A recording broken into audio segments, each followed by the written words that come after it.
శాంతి. నమస్తే. ETV life ఆధ్యాత్మిక channel మానస కార్యక్రమానికి మీకందరికీ స్వాగతం. జీవితం అంటే సుఖ దుఃఖాల ఆట అని అంటారు. పగలు రాత్రి ఏ విధంగా అయితే సర్వసాధారణమో అలాగే జీవితంలో సుఖ దుఃఖాలు రావడం కూడా సాధారణము అని మనం అనుకుంటాం.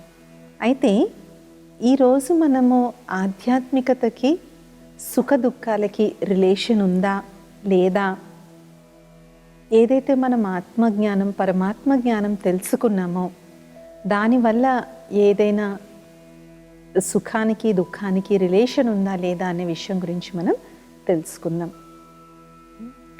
మనకి దుఃఖం రావడానికి ముఖ్యంగా 4 కారణాలు ఉండొచ్చు. మన లైఫ్లో ఎలాంటి ప్రాబ్లం అయినా సరే ఈ 4 విధాలుగానే అది వస్తుంది. మొట్టమొదటిగా మనసు ద్వారా దుఃఖం. వాస్తవంగా దుఃఖం అనేటువంటి ఫీలింగ్ని అనుభూతి చేసేది ఫైనల్గా మనస్సే, కానీ దాని యొక్క పునాది, దాని యొక్క మూలం కూడా ఒక్కొక్కసారి మనసే అవుతుంది. ఏ విధంగా? ఎప్పుడైతే మనసులో చెడు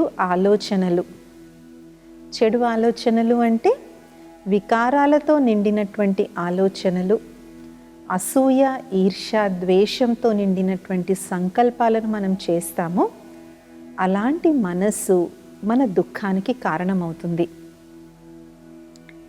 అలాగే వ్యర్థ సంకల్పాలు, గడిచిపోయిన గతం గురించి, రాబోతున్న భవిష్యత్తు గురించి, ఈ 2 మన చేతిలో లేవన్న పరమ సత్యం మనకందరికీ తెలుసు. అయినా పాస్ట్ అండ్ ఫ్యూచర్ ఈ రెండింటి గురించి ఆలోచిస్తూ మన సంకల్పం యొక్క శక్తిని మనం వృధా చేసుకుంటాం, అంటే వ్యర్థంలో గడిపేస్తూ ఉంటాము. చెడు ఆలోచనల వల్ల ఏ విధంగా అయితే దుఃఖం జరుగుతుందో వ్యర్థ సంకల్పాల వల్ల కూడా దుఃఖం వస్తుంది. ఎందుకు?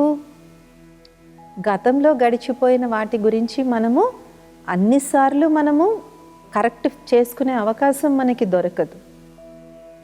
పశ్చాత్తాపడడం తప్ప కొన్నిసార్లు మనం ఏమీ చేయలేని స్థితిలో ఉంటాం.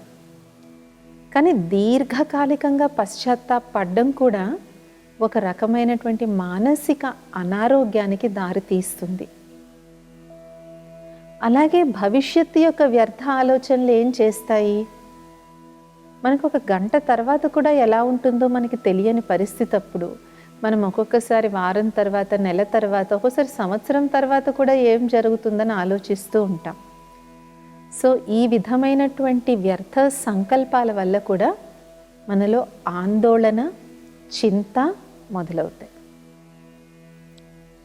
కాబట్టి మన సంకల్పాల వల్ల మనసు ద్వారా కూడా మనం దుఃఖాన్ని అనుభూతి చేస్తాం. ఏమీ జరగక్కర్లేదు, ఖాళీగా కూర్చుని ఒక్కొక్కసారి మనకు పనికిరాని వార్తలు వింటూ ఉంటాం, మనకు అక్కర్లేని విషయాలు విని వాటి వల్ల కూడా మనసు కలత చెందిపోతూ ఉంటుంది. సో అది వినడం వినకపోవడం అనేటువంటిది మన చేతిలోనే ఉంది కదా. నేను ఇలాంటివి వినకూడదు, చూడకూడదు అనుకుంటే ఎవరు బలవంతంగా అయితే మనకి వినిపించలేరు, చూపించలేరు.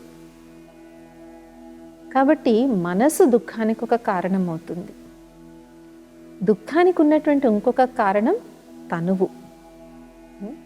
అన్నిటికన్నా ఫస్ట్ ఉన్నటువంటిది శారీరక అనారోగ్యం. ఇప్పుడు చూడండి, బయట మనం వెళ్ళి చూసినట్లయితే గల్లీలో హాస్పిటల్స్ ఉంటున్నాయి, గల్లీలో క్లినిక్స్ ఉంటున్నాయి. ఇళ్ళు ఎన్నున్నాయో ఆల్మోస్ట్ ఒక 10 ఇళ్ళు దాటామో అంటే ఒక హాస్పిటల్ కనిపిస్తుంది, ఒక క్లినిక్ కనిపిస్తుంది. ఇన్ని ఉన్నా కూడా సరిపోవటం లేదు. ఇన్ని ఉన్నా కూడా ఎంత చిన్న క్లినిక్ అయినా కూడా దానికి ఇప్పుడు రద్దీ బాగా ఉంటుంది.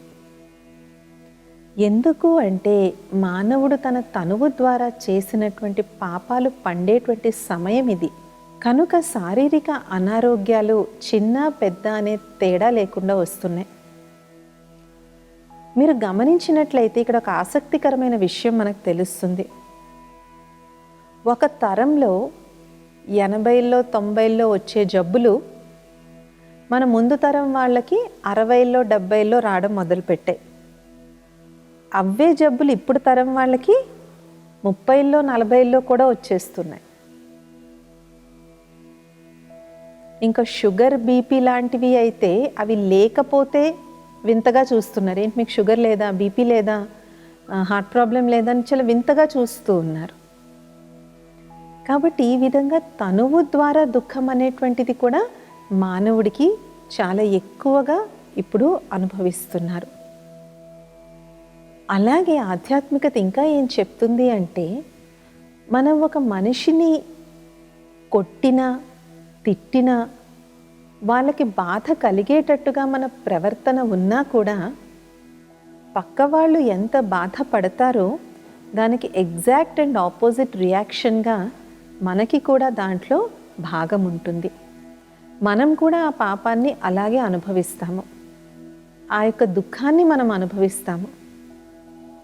కాబట్టి తనువులో భాగమైనటువంటి ఈ ముఖం ద్వారా, కాళ్ళు చేతుల ద్వారా చేసేవి కూడా పాపాలే అవుతున్న కారణంగా వీటికి ఇన్ని జబ్బులు వస్తున్నాయి.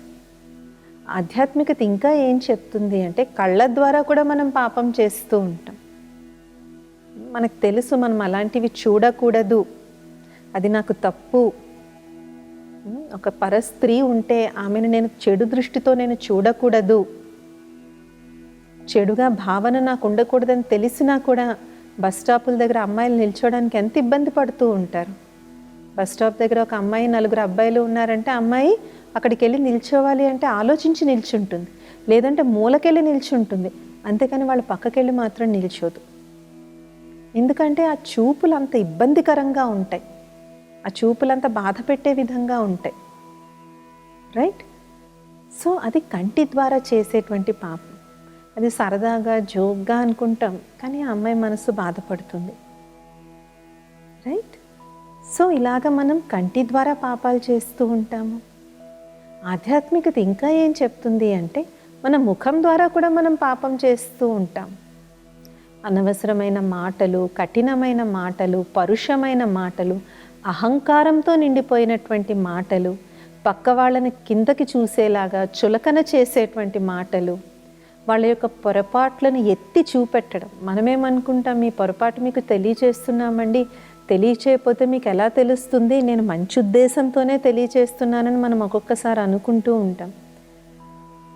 కానీ ఆ చెప్పే విధానం కూడా ఒకటి ఉంటుంది. ఆ చెప్పే విధానంలో కాఠిన్యం ఉన్నా సరే పక్క వాళ్ళకి ఆ కాఠిన్యమే కనిపిస్తుంది తప్ప మనం చెప్పేటువంటి మాటలో ఉన్నటువంటి భావన వారికి అర్థం కాదు. కాబట్టి ఆధ్యాత్మికత ఏం చెప్తుంది అంటే, నువ్వు ఒక సత్యమైన విషయాన్నన్నా సభ్యతాపూర్వకంగా చెప్పాలి. దాన్ని నువ్వు అరిచి తిట్టి చెప్పినట్లయితే పక్క వాళ్ళకి అది అర్థం కాదు.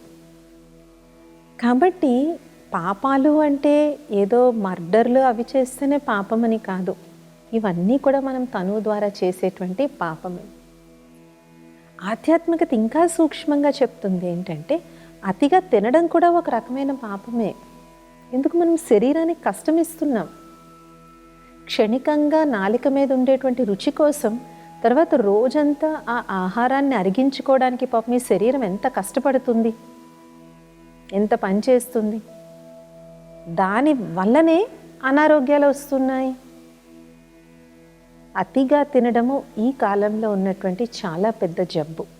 దానికి కారణం ఏంటంటే, బయటికి వెళ్ళాము అంటే ఫాస్ట్ ఫుడ్ అనేటువంటిది చాలా చౌక ధరలో చాలా ఈజీగా మనకి లభ్యమవుతుంది.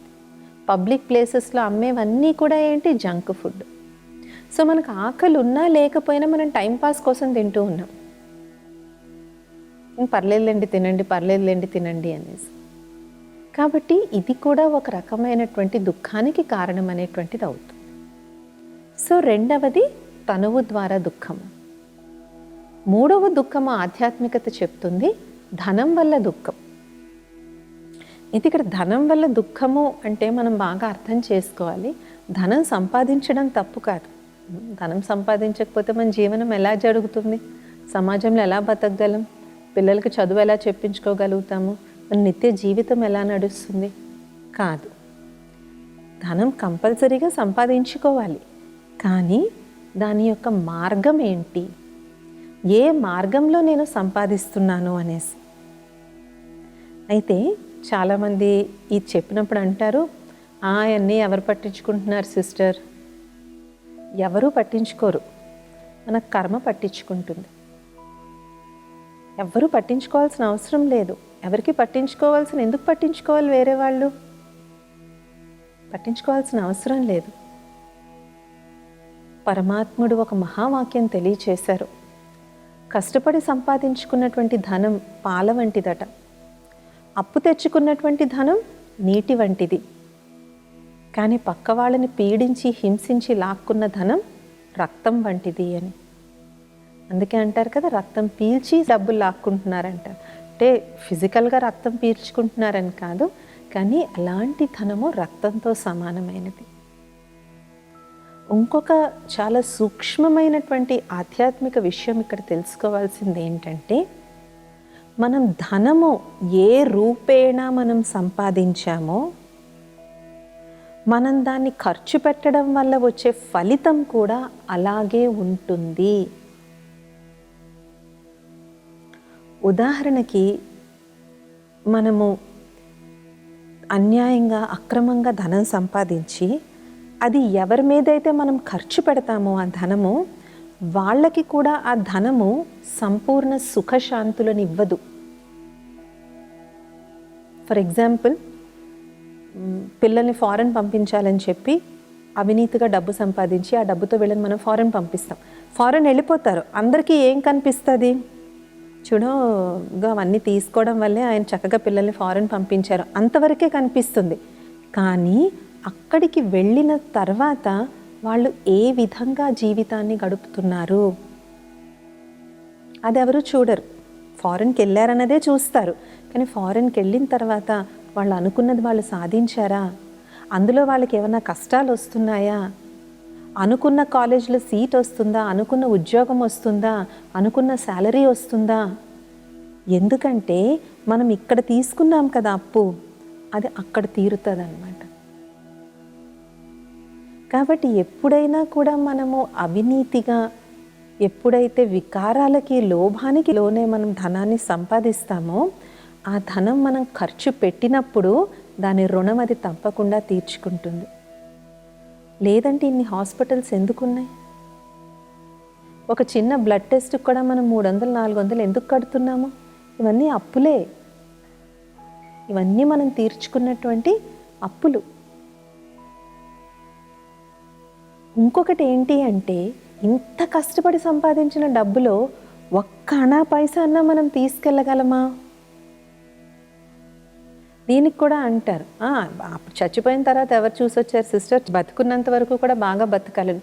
ఓకే, బాగా బతకడం అంటే ఎన్ని ఇళ్ళు కొంటారు,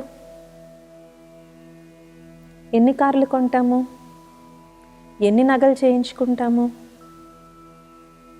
ఎన్ని ఫారెన్ ట్రిప్పులు వెళ్తాము?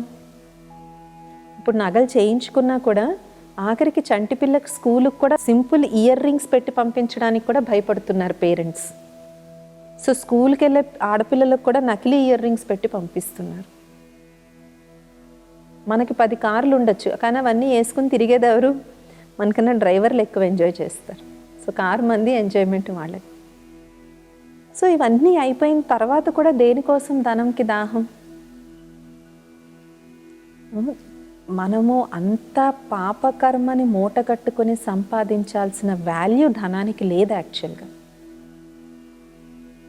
ఎందుకంటే మనం ఒకటి ఖర్చు పెడుతున్నాం. ఏం ఖర్చు పెడుతున్నాం? మన కర్మని ఖర్చు పెడుతున్నాము. ఏదో కింద మీద పెట్టి ఆ మార్గం గుండా ఈ మార్గం గుండా తిమ్మిని బొమ్మించేసి అంతా చేసి మనం ఖర్చు పెట్టి ఫైనల్గా ఏంటి సంపాదిస్తున్నాం? ధనం సంపాదిస్తున్నాం. అది మనతో రానే రాదు. పైగా మనకి ఆల్రెడీ చాలా ఉంది. ఒకటి గుర్తుపెట్టుకోండి, భగవంతుడు ఈ అనంత సృష్టి నాటకంలో ఎవరికి ఏది ఎప్పుడు ఎంత ఇవ్వాలో అంతే వాళ్ళకి సరిపోతుంది, అంతకు మించి వాళ్ళకి అవసరం లేదు. కానీ మనలో ఉన్నటువంటి లోభం అనేటువంటి వికారం వల్ల మనం అవినీతికి పాల్పడి సంపాదించేటువంటి ధనం ఏదైతే ఉంటుందో అది దాని రుణం తీర్చుకుని వెళ్తుంది. చూడండి, దీనికి ఒక గుడికి వెళ్తాం మనం. చాలామంది అంటారనమాట, ఒకసారి జోక్స్ వస్తూ ఉంటాయి కదండి, మనం సంవత్సరం అంతా పాపాలు చేసేస్తాం, ఒకసారి వెళ్ళి హుండీలో డబ్బులు వేసేస్తే అయిపోతుంది అనేసి. కానీ మనం హుండీలో డబ్బులు వేయడం వరకే చూస్తాం, కానీ అదే రూపాయితో అందరూ హుండీలో డబ్బులు వేస్తారు.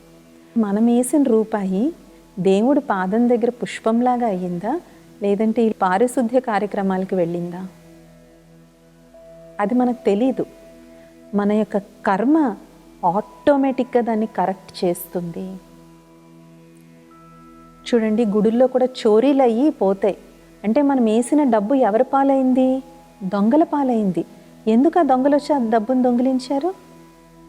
మనం అందరం దొంగల్ని తిట్టుకుంటాం. కరెక్టే, దొంగల్ని తిట్టుకోవాలి. గుడిలో దొంగతనం చేయడం కరెక్ట్ అని కాదు. గుడిలో దొంగతనం చేయడం మహా పాపం. మనం ఎప్పుడైతే ఆ సంపాదనలో మనకి నీతి నిజాయితీ అనేది ఉండదో, ఫైనల్గా అది దేవుడికైతే పనికిరాదు. ఎవరో దొంగ కూర్చుని మన డబ్బు తింటాడు. కానీ అది మనకి తెలీదు, మనకు అవి తెలియవు. కానీ తెలియకుండా కర్మ సిద్ధాంతం అనేటువంటిది వీటన్నిటినీ ఆటోమేటిక్గా నడిపిస్తుంది. అందుకే ఆధ్యాత్మికతను అర్థం చేసుకోవడం చాలా ముఖ్యం.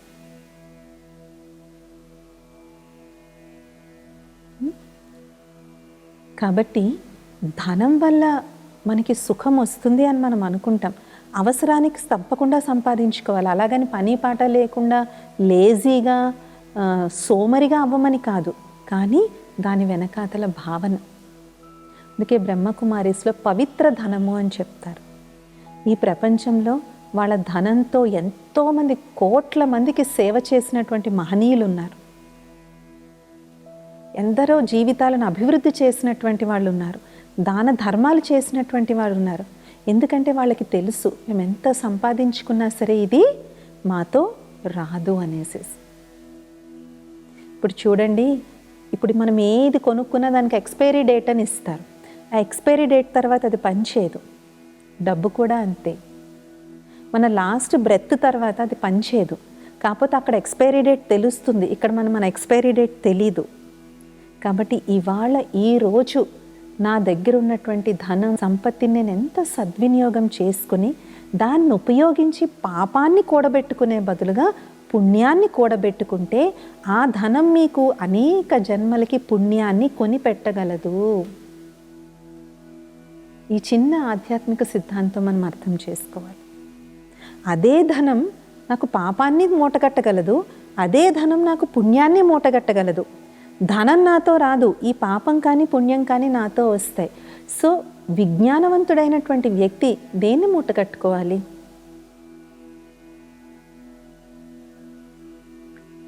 కాబట్టి ఈ విధంగా ధనం వల్ల కూడా మనము దుఃఖాన్ని మనం అనుభూతి చేస్తాము.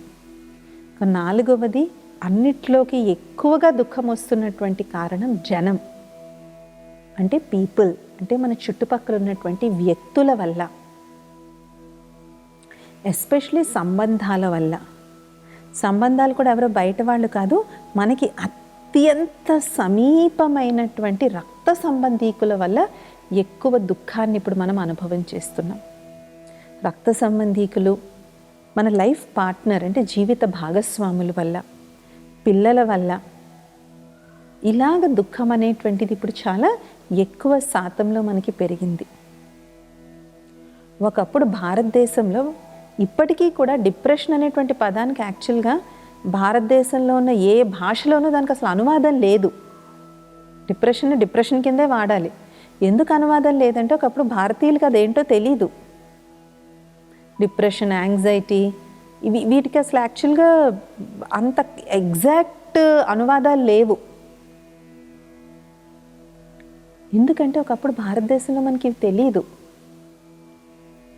కానీ ఇప్పుడు భారతదేశంలో సూసైడ్స్, ఎస్పెషలీ చిన్నపిల్లల సూసైడ్స్, టీనేజర్స్ యొక్క సూసైడ్స్, మ్యారేజ్ అయిన 6 monthsకే సూసైడ్స్, ఇంకా దారుణం, మొత్తం ఫ్యామిలీ అంతా సూసైడ్ కమిట్ చేసుకోవడం, ముసలివాళ్ళు సూసైడ్ కమిట్ చేసుకోవడం, ఇది ఒకప్పుడు ఎక్కడో ఒకసారి న్యూస్ పేపర్లో చదివేటువంటిది ఇప్పుడు రోజులో ఇలాంటి 2-3 వార్తలన్నా వినకుండా ఎవరు పడుకోవట్లేదు. ఎందుకంటే జనం వల్ల మనకి సుఖం అనేటువంటిది లభించట్లేదు. ఎందుకంటే మనిషి జనం కోసం ఆలోచించడం మానేశాడు కాబట్టి, జనానికి ఇవ్వడం మానేశాడు కాబట్టి జనం నుంచి వాళ్ళకి ఏమీ లభించటం లేదు.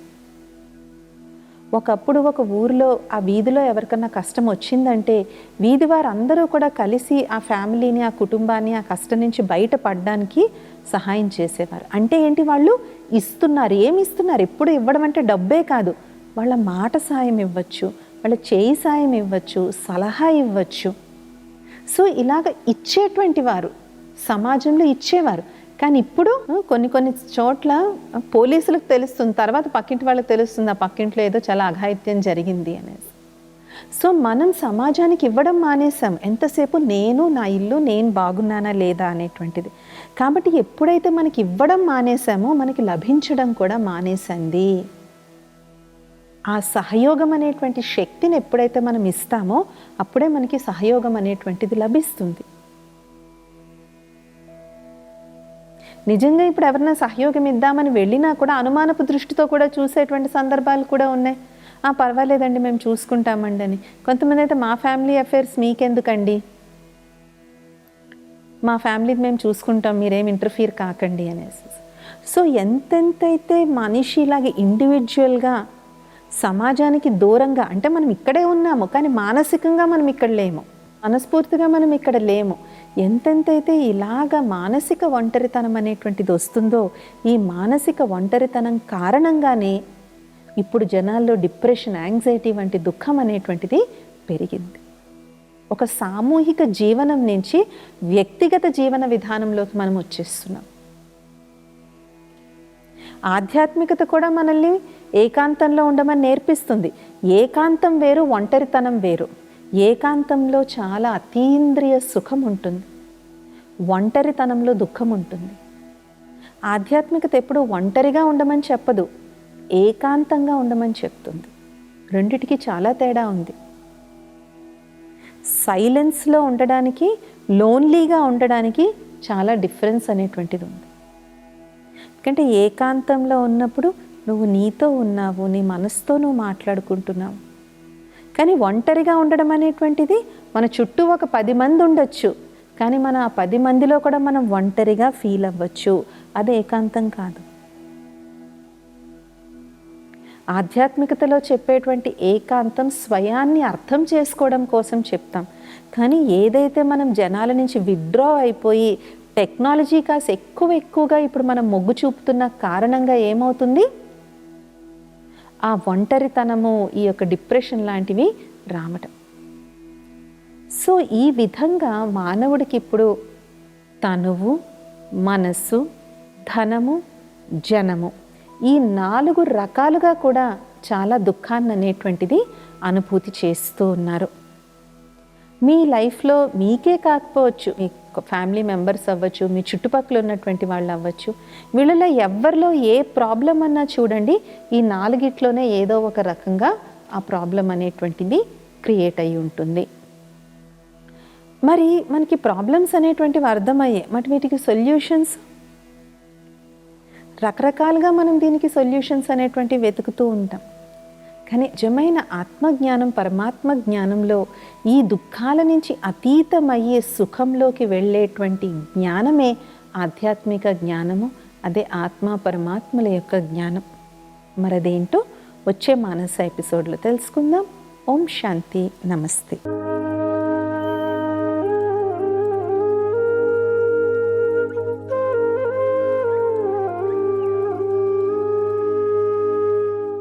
ఈ కార్యక్రమాన్ని తిరిగి చూడాలనుకుంటే www.youtube.com/@ETV Life Spiritual లో చూడవచ్చు.